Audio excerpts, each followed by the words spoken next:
from the Pane libraries. Okay, assuming that you have all watched the first video on how to use this tutorial and how to have both windows, the video and Microsoft PowerPoint up on your screen, from now on I will proceed just by having the PowerPoint window on in order to be able to work better and have more screen space. If you have any problem and need to review the first video, of course you can always go back to it. So now on PowerPoint, you may have noticed that I will be using PowerPoint 2003 for this tutorial, which is the latest version so far. If you have PowerPoint 2002, or else known as XP, you shouldn't have any problem. There are of course different features, but usually these have to do with the more advanced features, so for the basics you shouldn't have any problem. If, however, you're using an earlier version than 2000, let's say, then you will notice quite a few of differences in the interface.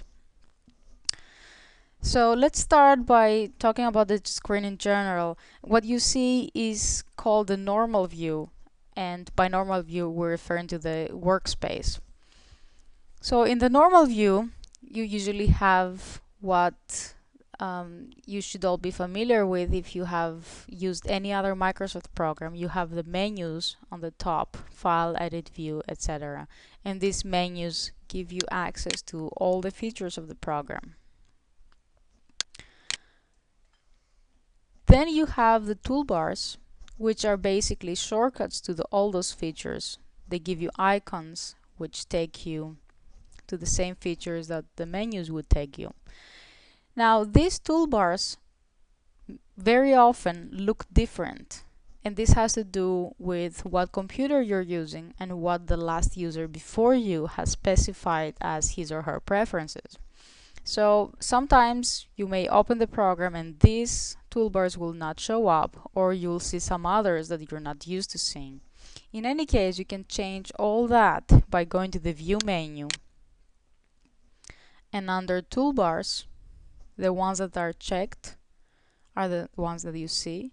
So if there's anything that you don't see and you want to see, for example, let's say reviewing, okay, as soon as you check on it, you see the new toolbar showing up, and of course you can always turn it off if you don't want to see it anymore.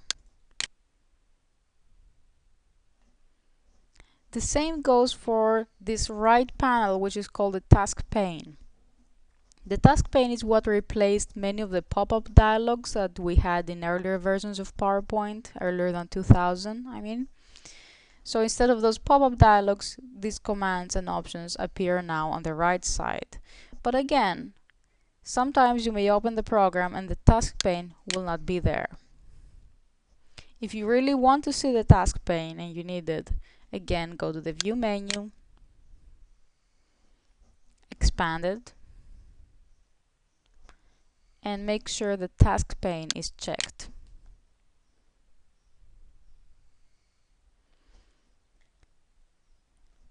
Other than the toolbars, what you see in the normal view in PowerPoint is, of course, the slide that takes up most of the space on the screen. Then under that, you have some area for notes, and we will go over the notes in more detail later. And on the left side, you have the Slides panel or Outline panel. On the Slides panel, what you see is a little thumbnail of all the slides that you have. And of course, in this case, I don't have any slides yet, so I only see my first slide. The Outline tab shows you all the text you have in your presentation. Just the text, no graphics, no animation, nothing, just the text. And again, I don't have any text yet, so you don't see anything here. I'm gonna move back to the Slides panel. Now this view does allow some flexibility, and let's say if you want to see more of your slide and you still want to be in the normal view, you can always mouse over the borders of all these regions, and you will notice that your pointer changes shape and becomes this little two lines with two arrows. If you click when your pointer looks exactly like that, hold down the mouse button and drag. You can give yourself a little more space either way, either for the panels or for the slide and vice versa. And you can do the same for the notes area, and so on and so forth. And that's it for this video. On the next video, we'll see how to insert slides.